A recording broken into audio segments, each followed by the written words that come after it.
vamos, hoje eu falei que o tema hoje é vejo diferente, vivo diferente. Mas vamos tentar aqui entender o texto, né? Lucas, capítulo 24, do 44 ao 49, tá?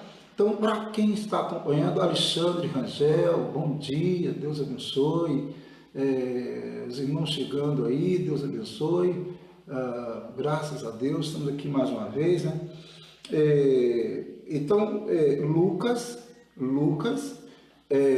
24, do 44 ao 49. Vamos fazer uma análise desse texto e depois nós vamos ver o nosso pequeno devocional que tem nos acompanhado esses 30 dias. Como eu falei no início, hoje fazem 30 dias que nós estamos aqui orando, né? E graças a Deus, vários irmãos aí, irmãs comigo aí, orando, Alcineia, Deus abençoe, irmã Luzia, Deus abençoe, bom dia, né?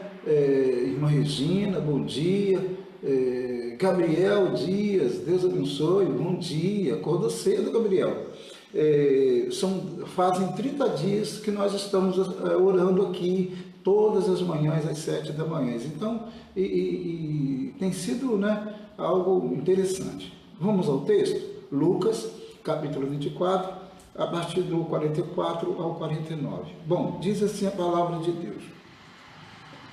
A seguir, Jesus lhes disse, são estas as palavras que eu vos falei, estando ainda convosco. Importava se cumprisse tudo o que de mim está escrito na lei de Moisés, nos profetas e nos salmos. Olha bem, Jesus aqui, ele aparece depois da ressurreição. Como todo mundo sabe, né, ele tinha morrido naquele sistema, né, do Império Romano, executado, né, pela força e poder do Império Romano, mas conduzido a essa execução por meio da inveja, né, dos religiosos, claro. Então ele foi executado e ele morreu, né, claro, né, ressuscitou dos mortos e agora ele apareceu aos discípulos, né, apareceu assim, chegou, tá? E os discípulos ficaram assustados demais. Eles não estavam entendendo, o que estava acontecendo. Por quê? Porque apesar de Jesus ter passado com os discípulos 3 anos, por incrível que pareça, digamos que eles amavam Jesus Cristo, que eles ouviam Jesus Cristo, mas eles não entendiam tudo que Jesus falava. Ou não queriam entender a princípio, porque é claro que era muito complicado para eles entender o Messias que estava prometido no Antigo Testamento. Era muito complicado para os discípulos entender o Messias que morreria. Então, era muito complicado. Então, eles pensarem nisso. Um Salvador que morre, um Messias que morre, mas espera aí, que Messias é esse? Os judeus esperavam um Messias guerreiro, um Messias vencedor, né? No contexto triunfante de uma guerra, por exemplo, de uma batalha, né? Felipe Salles está aí, Deus abençoe, né? O pessoal está chegando. Então, era muito complicado para os judeus entenderem isso. Então, os discípulos de Jesus, e como eu disse, embora eles andaram com Jesus durante mais ou menos 3 anos em seu ministério, mas eles não entenderam isso, eles não compreendiam esse negócio do Messias morrer, não, eles não entendiam. Então, quando Jesus morreu, para eles, a esperança tinha acabado. A esperança para eles, no caso, porque eles pensavam não na questão simplesmente espiritual, muito menos eles pensavam na salvação de todas as pessoas, né? Não é isso. Eles pensavam na libertação, na independência de Israel, do Israel político, né? Libertar-se, no caso, do Império Romano. Essa era a ideia dos discípulos também.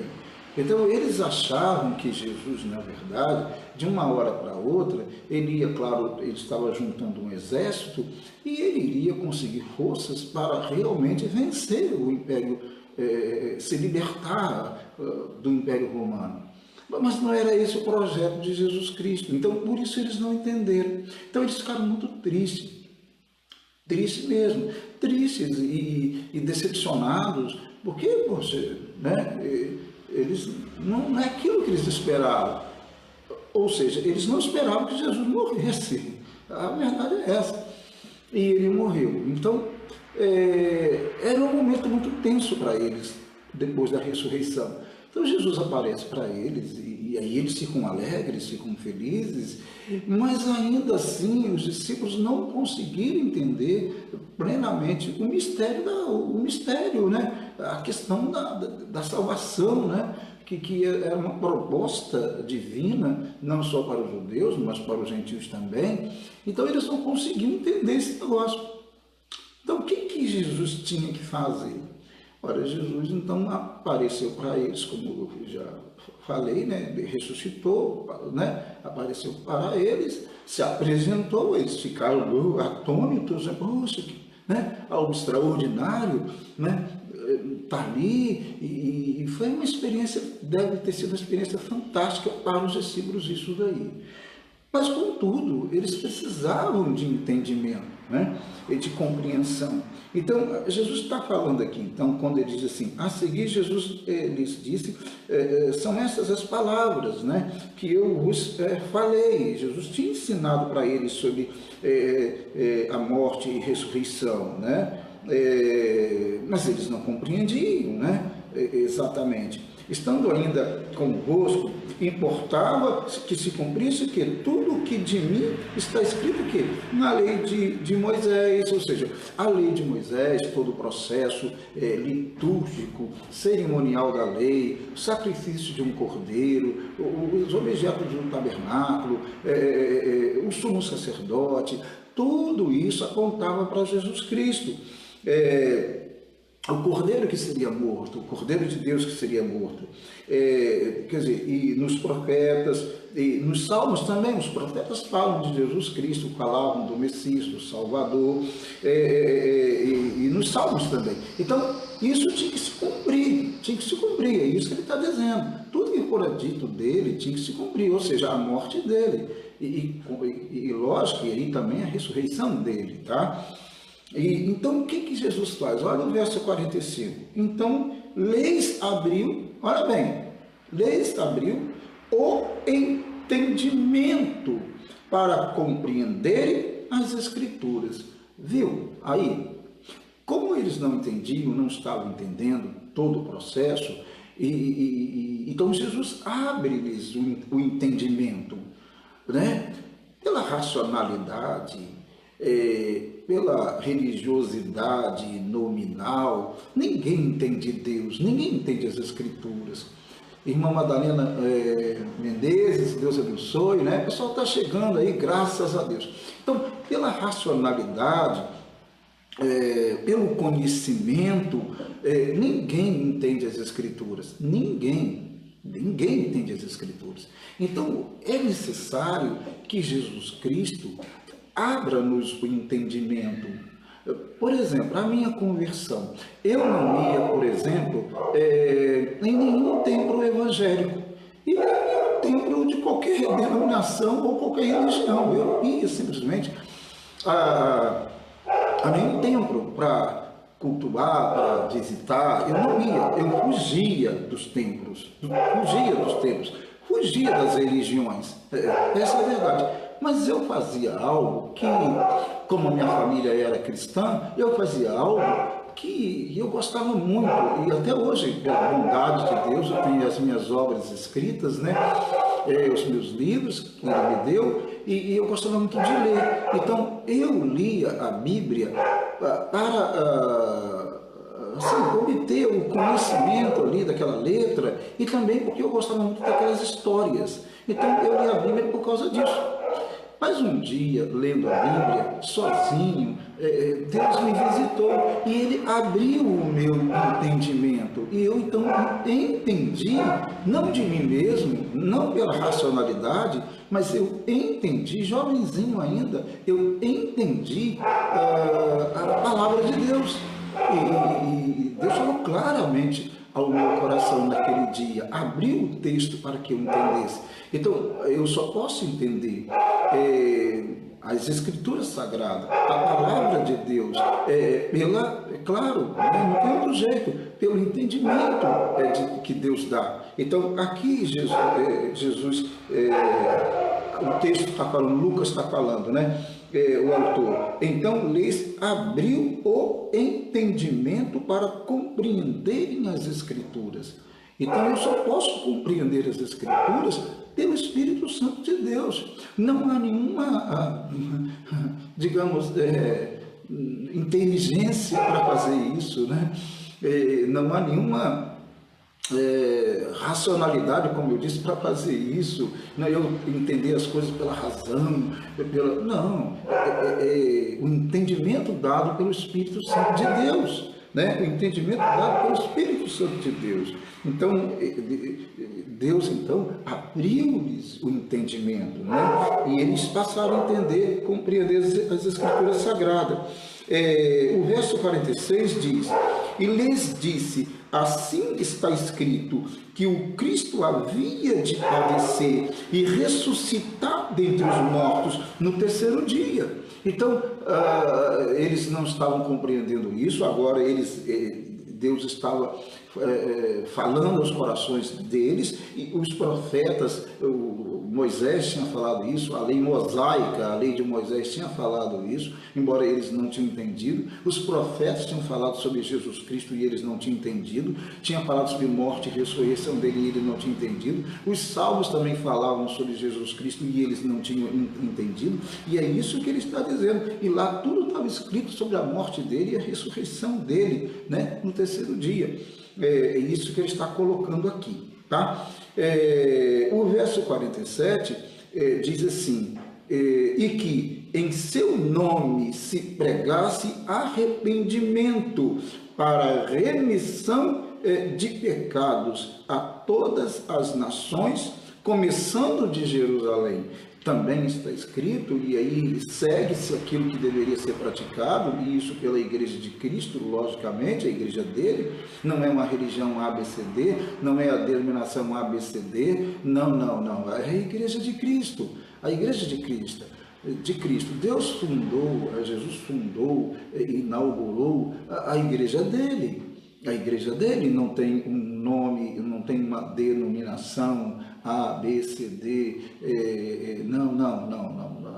A igreja dele é a igreja deles. Se nós olharmos as páginas do Novo Testamento, nós observaremos que não há um nome A, B, C, D, desta ou daquela religião, instituição que Jesus fundara. Está ali a igreja dele, um corpo, um organismo vivo, né? Como é definido nas Escrituras Sagradas. A igreja de Cristo é o corpo, né? Ele é o cabeça e tal. Então é essa igreja em movimento, esse organismo vivo, né? E aí, ao passar dos anos, essa igreja, né? Os servos de Deus, os eleitos de Deus, receberam vários nomes, né, que tem aí esses nomes aí, né? O contexto e o conceito de denominações, como nós conhecemos hoje, foi a partir da Reforma Protestante, né? Então é isso daí. Bom, o que eu quero dizer é que ele inaugurou a igreja dele, a Lara, Deus abençoe Lara, Odete, Pecle, Deus abençoe. Então ele fundou a igreja dele. Né, a igreja dele, e não é uma denominação, como eu estou dizendo, a ABCD, né? E aqui os seus discípulos deveriam fazer o quê? Deveriam pregar o Evangelho, deveriam pregar o arrependimento, né? Para a remissão dos pecados. Sem arrependimento não há remissão de pecado, é preciso que haja arrependimento. Então, essa pregação era feita e é feita pela Igreja de Cristo, né? e que em seu nome, né, no nome, no caso de Jesus Cristo, se pregasse isso. E é no nome de Jesus que eu estou aqui. Não é no nome de ABCD, é no nome de Jesus Cristo, Filho de Deus, né? E pregando o Evangelho, as Escrituras Sagradas, para o arrependimento, porque o desejo do coração nosso é que as pessoas se arrependam dos seus pecados e sejam remidos dos seus pecados, sejam purificados dos seus pecados, né? Porque senão elas não podem ir para o céu. É impossível isso, né? Creem em Jesus Cristo. E começando de Jerusalém, então, o Evangelho, então, seria pregado a todas as nações, como começou de Jerusalém, e é isso que ele está colocando. Para terminar a leitura aqui, Jesus diz o 48 e 49, vós sois testemunha dessas coisas. Ou seja, os discípulos eram testemunhas da morte de Jesus, da ressurreição de Jesus Cristo, de tudo que aconteceu, e eles deveriam pregar isso. Jesus agora está vivo, né? Que ele ressuscitou dentre os mortos, ele venceu a morte e tal. É o Evangelho, né? Deveriam pregar. E o 49 diz assim, eis que envio sobre vós a promessa do meu Pai, permanecei, pois, na cidade, até que do alto sejais revestidos de poder. E é o que aconteceu, e todo mundo sabe, em Pentecostes, né? Quando, no capítulo 2, o Espírito Santo desceu, né? Se manifestou de uma forma tremenda ali, e a igreja, então, foi inaugurada, a igreja foi batizada com o Espírito Santo. A igreja, né? A igreja como um todo, né? Recebeu o poder do Espírito Santo, e a igreja, então, com esse poder do Espírito Santo, saiu para pregar, e deveria sair para testemunhar e pregar o Evangelho, começando de Jerusalém. É isso daí, tá? Isso daqui não se entende pela racionalidade, pela inteligência, não se entende isso. Isso aí, Deus abre o entendimento, então a gente passa a ver diferente e a gente passa a viver diferente. Esse é o tema desta manhã. Vejo diferente, vivo diferente. O devocional diz assim, o devocional, baseado, claro, nesse texto, é um resumozinho daquilo que foi falado, tá? Então, vamos lá. Há tantas teorias teológicas no mundo atual que complicam mais do que explicam os ensinos de Cristo. É verdade. A igreja está aqui, a igreja de Cristo está aqui para explicar o Evangelho, não para complicar, né? Nós não estamos aqui para complicar, mas para explicar o Evangelho com simplicidade, sem, né? Uma vez uma pessoa pregou, e aí um determinado seminarista, ouvindo essa pessoa, né? Ele falou comigo assim, rapaz, eu esqueci de trazer um dicionário, porque eu não entendi nada que aquele homem pregou. As palavras difíceis, né? Era um homem letrado, e falava com muitas, assim, com muitos termos técnicos difíceis, né? E a congregação mesmo não conseguiu entender, a igreja, né? Não conseguiu entender direito a mensagem. Não, o Evangelho é simples, simples. Não importa quão letrado alguém seja, ele deve falar com simplicidade, a ponto de quem é um doutor e uma pessoa analfabeta entendê-lo, uma criança entendê-lo completamente, tá? Perfeitamente, entendeu? Então o Evangelho é simples. Nós não estamos aqui para complicar, né? Bom dia, Elizabeth. Deus abençoe. Nós não estamos aqui para complicar a pregação, mas para explicar as Escrituras Sagradas com simplicidade. Parece simples entender que o homem por si só, ou seja, pela simples racionalidade, pela religiosidade nominal, não consegue entender as Escrituras Sagradas e nem a imerecida salvação em Cristo.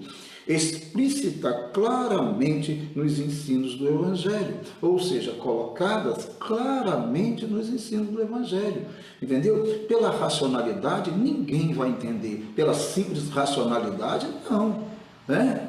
É preciso que Deus abra o nosso entendimento, abra os nossos olhos para que nós vejamos diferente e vivamos diferente, tá? É indispensável para a compreensão do texto sagrado a ação interventiva, misericordiosa e graciosa do Espírito Santo de Deus na vida dos homens.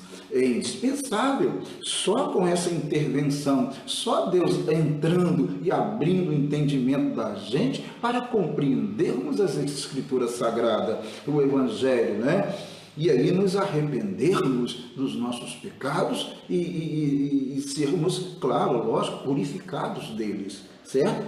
Percebe-se que a expressão leis abriu o entendimento, que eu li aqui do verso 45, né? Leis abriu o entendimento, preceitua a intervenção divina a fim de salvar os homens perdidos, sim, né?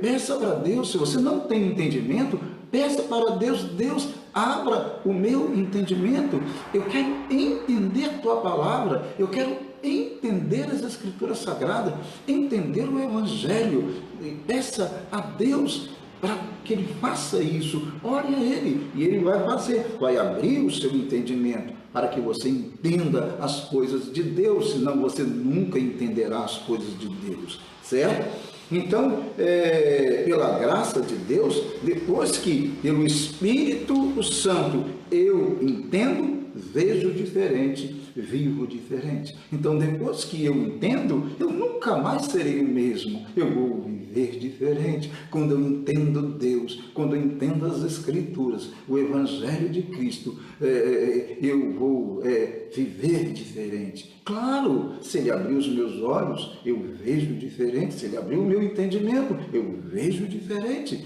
né? E eu vou viver diferente. E, claro, eu não posso viver da mesma forma, né? Aquele bendito dia, há 30 e tantos anos, quando Jesus me encontrou, foi algo magnífico na minha vida. Nunca mais eu seria, a partir dali, o mesmo, e nem poderia. Então, Deus fez que eu abriu o meu entendimento, eu passei a ver diferente e devo viver diferente, ou seja, como um cristão pregando o Evangelho a todas as pessoas. É isso que a Bíblia diz. Amém? Deus nos abençoe em nome de Jesus. Vamos fazer uma oração neste momento, né? Essa mensagem e outras mensagens, se vocês quiserem compartilhar, compartilhem, né? Abençoe outras vidas também, se vocês acharem que é uma coisa boa, que é uma coisa de Deus, tá bom? Deus abençoe todos os irmãos. Alegria em vê-los aqui nesta segunda-feira, né? Deus abençoe grandemente, né? A irmã Lucinha também está aí, graças a Deus, né? E Regiliane, bom, o pessoal está aí, graças a Deus, em nome de Jesus, tá bom? Vamos orar então, vamos colocar esse Brasil nas mãos de Deus, esse mundo aqui nas mãos de Deus. Senhor, em nome de Jesus, abra o nosso entendimento para compreendermos, Senhor, as Escrituras Sagradas. Nós não podemos ser loucos, acharmos que de nós mesmos nós conseguimos entender alguma coisa, Senhor. Nós só conseguimos entender através, claro, do Teu Espírito Santo, dado à igreja para tal. Ajuda-nos, ó Deus, ajude-nos, ó Deus, a compreendermos, a entendermos a palavra Tua, em nome de Jesus. Ó Deus, em nome de Jesus, abençoe, ó Deus, o nosso Brasil, toma o nosso Brasil em Tuas mãos. Nós estamos, ó Deus, lamentavelmente, numa crise política também. Deus abençoe o nosso país. Deus toma esse país em Tuas mãos, toma esse país em Tuas mãos, abençoe as nossas autoridades constituídas, Senhor, toma as nossas autoridades, Deus, tenha piedade desse país, e que haja paz nesse país, ó Deus, em nome de Jesus Cristo. Também nós pedimos, ó Deus, por esses momentos pelos quais estamos passando, de enfrentamento ao novo coronavírus. Deus, nós rogamos a Ti que nos abençoe, que nos proteja, que proteja os Teus servos e servas. Rogamos a Tua bênção, rogamos a Tua proteção, Senhor, em nome de Jesus. Abençoe, ó Deus, grandemente, por favor, eu lhe peço, abençoe, ó Deus, o nosso Brasil. Toma em Tuas mãos, abençoe os profissionais da área de saúde, sempre temos orado por eles aqui, Senhor. Eles estão ali na linha de frente, combatendo o mal. Em nome de Jesus, tome todos os médicos, enfermeiros, enfermeiras, técnicos na área de saúde, todos esses que trabalham nessas áreas, tome em Tuas mãos, todos os profissionais, que tem que trabalhar, que tem que lutar, que tem que estar lá, que tem que estar junto, que tem que atender. Toma em Tuas mãos. Deus, toma a Tua igreja, Teu povo em Tuas mãos. Abençoe os irmãos que estão aqui participando dessa live, estão orando junto, que estão aí nas suas casas, orando, que estão buscando a Tua presença. Deus, estenda a Tua mão para abençoá-los. Ó Deus, estenda a Tua mão, abençoa-os em nome de Jesus, Senhor, cada família que seja abençoada, em nome de Jesus. Nós Te agradecemos por esse tempo, por esse momento, nós exaltamos o Teu nome, em nome de Jesus, o Teu Filho. Amém e amém. Deus abençoe, amados. Grande abraço, em nome de Jesus, um grande abraço. Julinho Rangel, Deus abençoe a todos, em nome de Cristo. Alegria tê-los comigo aqui todas as manhãs. Amanhã, se Deus quiser, em nome de Jesus, estaremos juntos com mais uma meditação, em nome de Jesus. Grande abraço, um abração em Cristo, fraternal, virtual, em nome de Jesus. Grande abraço, fique com Deus, bom dia.